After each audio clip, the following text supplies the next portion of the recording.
Good day sa ating lahat mga kaibigan. Nandito na naman tayo sa ating usapang magmamanok po.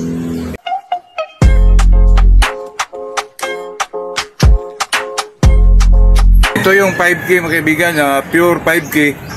Ito ay galing sa red through Ian Kakusa po. Ito ay pure 5K mga kaibigan. Talaga pong napakaganda ang mga resulta. Medyo nasira yung paa niya dahil na-cord natin, hindi natin nabantayan. Pero makapag-produce pa rin siya ng itlog. Dalawa ito mga kaibigan, dalawang puro po ito. Kunin ko po yung isa mga kaibigan.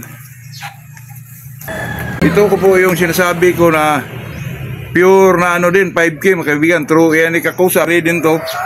Tingnan nyo po. Magandang ano po, magagandang mga 5K mga kaibigan. At saka napaka-super ang palo nito mga kaibigan. Mga offspring nito po. Ipakita ko po yung ano ko po kapakasta. Ito ang anak nung pinakita natin na yung hindi ko gusto, pero ito po napakaganda at saka super ang mga palo mga kaibigan. Saka purmang 5K po. Ibinalik natin niya ito sa mama niya at sa kapatid ng mama niya po. Kaya ang resulta doon, pag offspring nila ay 7-8 na yung ano po, 5K. 1-8 ang golden boy po. Napakagandang kombinasyon mga kaibigan. Puro na rin siya. Parang puro na rin kasi 7-8 na yung ano eh. Kung mag-inbreeding ka mga kaibigan, 7-8 ay puro na rin yun. Saka napakaganda nito mga kaibigan kasi ang 1-8 niya ay golden boy po. Kaya medyo mura lang ang bigay natin mga kaibigan. Pero sa mga offspring na babae nito, sa susunod mga kaibigan ay kuha din tayo ng pure na 5K lalaki na para ibalik din natin para maging puro na talaga. Pero ito mga kaibigan, napakaganda po ang offspring nito na gamitin natin ano po, pang broodstag mga kaibigan. Kasi ito mga kaibigan, super ang mga palo dito mga kaibigan. Pero purmahan niya ay talagang red na 5K po. Tingnan nyo, perfect ang ano niya. Ang taas parang 11 ang ano dito, pero napakaganda po. Ang 45 ang buntot niya. Medyo malaki ang dibdib po. Talagang kung umalo ito mga kaibigan, super po. Kaya hindi kayo magsisi mga kaibigan pag makakuha kayo nito. It's a combination of golden boy and 5K 50-50 po. Pero binalik natin sa pure na 5K yung mama niya at saka kapatid ng mama niya. Ibig sabihin mga kaibigan, mag 7-8 po ang 5K, 1-8 na lang ang golden boy. Yun po ang kagandahan doon mga kaibigan. Pero pure sweeter pa rin siya po. Kaya binigay natin, napakamura lang po. Kung sino yung may gusto mga kaibigan, ako sa makauna lang po kasi ang ano ko dito ay ano lang, 4 lang na broodstag at saka inahin 4 din po. Kunti lang talaga mga kaibigan. Bago tayo mag-umpisa mga kaibigan ay shout out muna tayo kay Dexter Cahigas at sa kanyang kaibigan na si Joko Luperme, Hilbert Mojado, John Agustin Mojado, at saka itong si Joey King from Bicol po, si Marvin Turlao, saka itong si Dincy Pharmacy na nabunot ay hindi niya na lalaman po, Lanao del Norte. Napakalayo nito mga kaibigan. Bago tayo mag-umpisa ay ano po, may nagsabi sa akin ay pakita daw yung sa 5K. Napakaganda po nung mga kaibigan. Salamat po ako na hindi yung nakuha nung una kasi yung nabitaw ko, yun ang sinasabi ko na namangha po ako mga kaibigan. Iba talaga ang kombinasyon ng pag sa isang breeder mga kaibigan, mawak ang katulad ng 5K sa red. May cross mo sa isang golden boy din sa EEG. Naku, napakaganda ang resulta mga kaibigan. Hindi ko lang alam kung bakit ganun po kasi ito naman sa atin, binalik natin sa kanyang mama at saka sa kapatid ng kanyang mama na puro 5K din yun mga kaibigan. Ang palabas doon ay puro na rin po. Mag 7-8 pero ang natirang ano doon, golden boy 1-8 na po. At saka itong pure na golden boy nakuha natin sa red mga kaibigan. Nagbahas pa sa atin na ba't daw tayo makakuha, napakamahal nun. Di lang alam mga kaibigan, di na lang natin sabihin kung ano po. Pero kung nagsubaybay kayo sa video ko mga kaibigan, talagang sasabihin natin yung totoo. Alam nga naman, i-ano natin yan, itago natin yan, nakakuha ka, hindi pala. Nako, ayoko po ng ganun mga kaibigan, totoo yan. At saka ano po, itong golden boy mga kaibigan, napakaganda po, lalo na mag-recross. Kasi itong mga babae natin, nakuha din natin sa mga ibang breeder din na EEG yung galing sa kanila, EEG po. Yung sa akin naman, sa red, kaya napakaganda ang resulta. Golden Boy to Golden Boy, mga kaibigan. Ako, napakaganda po. At saka lumalagitik yung mga palo, mga kaibigan. Totoo, parang 5K na rin po, pero ibang Golden Boy, mga kaibigan, kasi draw to draw sa, mga kaibigan, napakalakas po. Nako, yung draw to draw, mga kaibigan, sa lupa, nako, super ang Golden Boy, mga kaibigan. At saka itong nakagandahan, itong nakuha ko na Golden Boy sa red, ay patalon-talon, mga kaibigan. At saka, di pwede, walang ahayag, mayroon talaga, mga kaibigan. At saka sabi sa akin ni Busnole, yung mga markings sa yun sa red, ay nananalo po yun, mga kaibigan. Kasi nagamit na rin ni Busnole yung iba. Yung mga markings na yun, Golden Boy din, nilaban niyang puro po, totoo yan. At saka totoo naman kasi patunayan ko rin na napakagaling po at saka napakagandang resulta nila, mga kaibigan. Kasi yung sa akin po ang mga babae galing EEG po. Pero nahawakan na rin ng ibang breeder, mga kaibigan, katulad ni Airwax, katulad ni Manong Edwin Game Farm sa Cebu. Kaya yun ang mga yun ay mga legit din yun. Kaya napatunayan natin na, mga kaibigan, na kasi nakakuha sa akin na mga Golden Boy din. Ay talagang walang reklamo po, mga kaibigan, kasi nakita nila. Hindi ko lang alam kung sa mga offspring, mga kaibigan ko. Pero posibleng hindi magtapo ng mga magaganda yun, mga kaibigan, kasi kita ko katawan. May mga palo talaga. At saka napakaganda ng mga kulay. Yung iba naman, mayroong mga dark na Golden Boy, pero kadalasan po medyo light siya.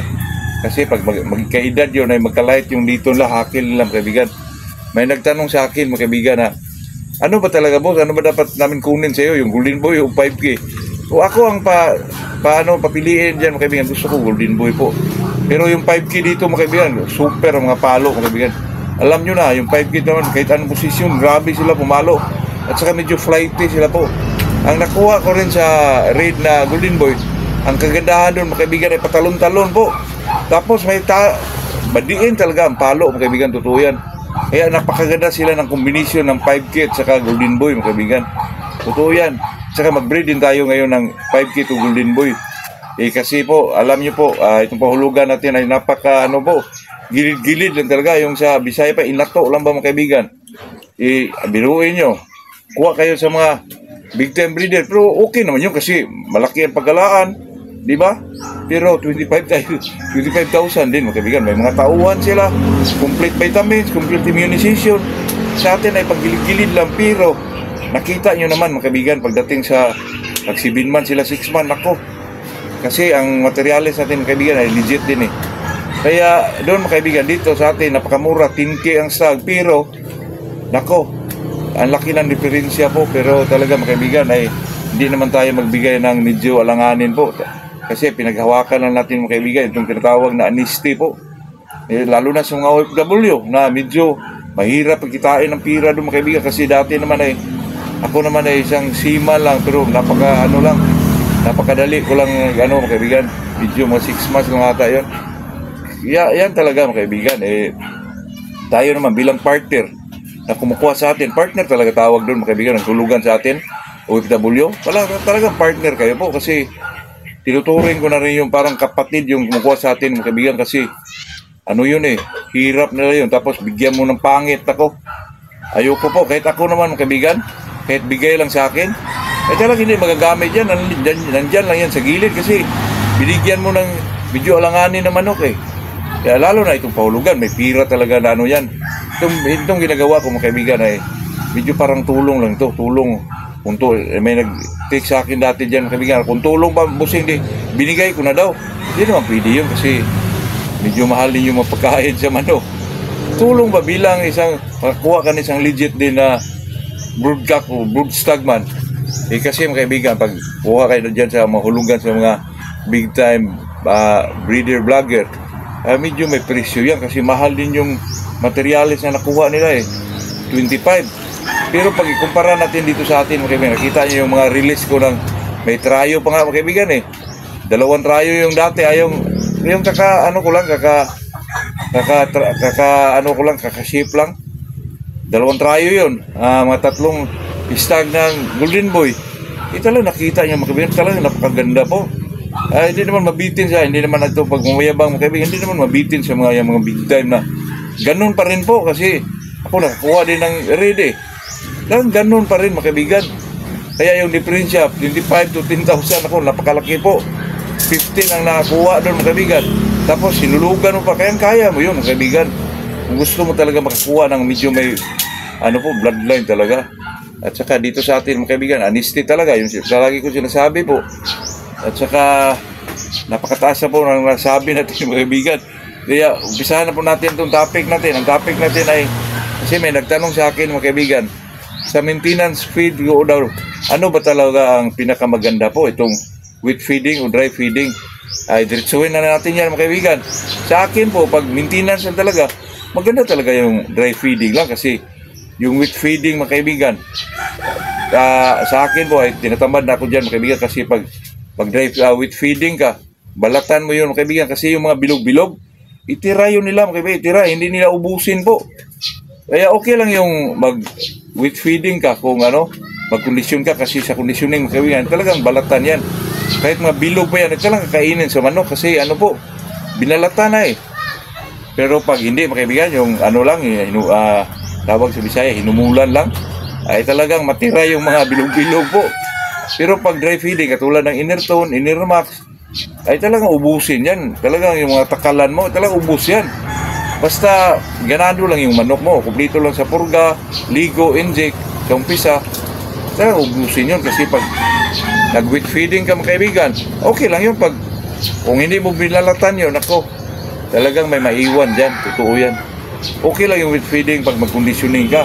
Pero pag maintenance mga kaibigan, iba nga cracker lang eh. Hagisa lang ng cracker, pilit. Ang manok lang maghanap dyan kung saan yan napunta. Totoo yan. Yung mga maintenance talaga, ang pinaka-the best yan ay dry feeding talaga. Mayroon namang dry feeding na sa conditioning, pero yung ginagamit natin yung mga multivitamins, yun lang po. Kasi napakadali lang doon at saka napakamura lang po. Kahit sino pa yung tatanong ninyo, yung naka-testing na doon. Nako, yung mga 7 days conditioning, may nagbasa sa akin na huwag ko na daw ituro kasi matatalo lang. Nako, ang dami nagpapasalamat yung 7 days conditioning.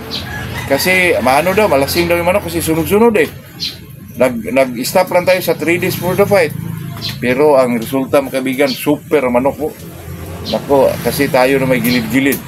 Tinatry talaga natin yung parang imposible, pero talagang anuhan natin yan mga kaibigan, naranasan natin yung mga ganyang mga labanan po. Totoo yan. Kahit sa mga pa yan, mga demon driver, yan, alam natin yun kasi hindi naman tayo big time eh. Kung sa Bisaya pa mga kaibigan, pang tukis lang. Yeah, totoo yan mga kaibigan. Kaya sa atin dito, sinasabi natin na hindi tayo nagtuturo. O kung ano man yung marinig nyo na parang kampante kayo, di sundin nyo. Kung hindi nyo naman, huwag nyo sundin kasi baka nakasira lang yan sa iyo, di ba? Maghanap kayo ng medyo mas komportable kayo po. Kaya yun lang mga kaibigan.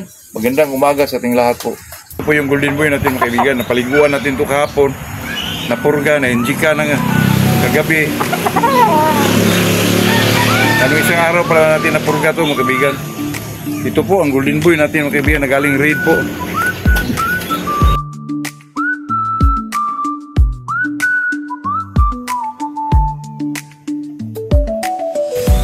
At saka pinaris natin to sa kay sa Cebu na nakuha natin po na mga straight golden boy din.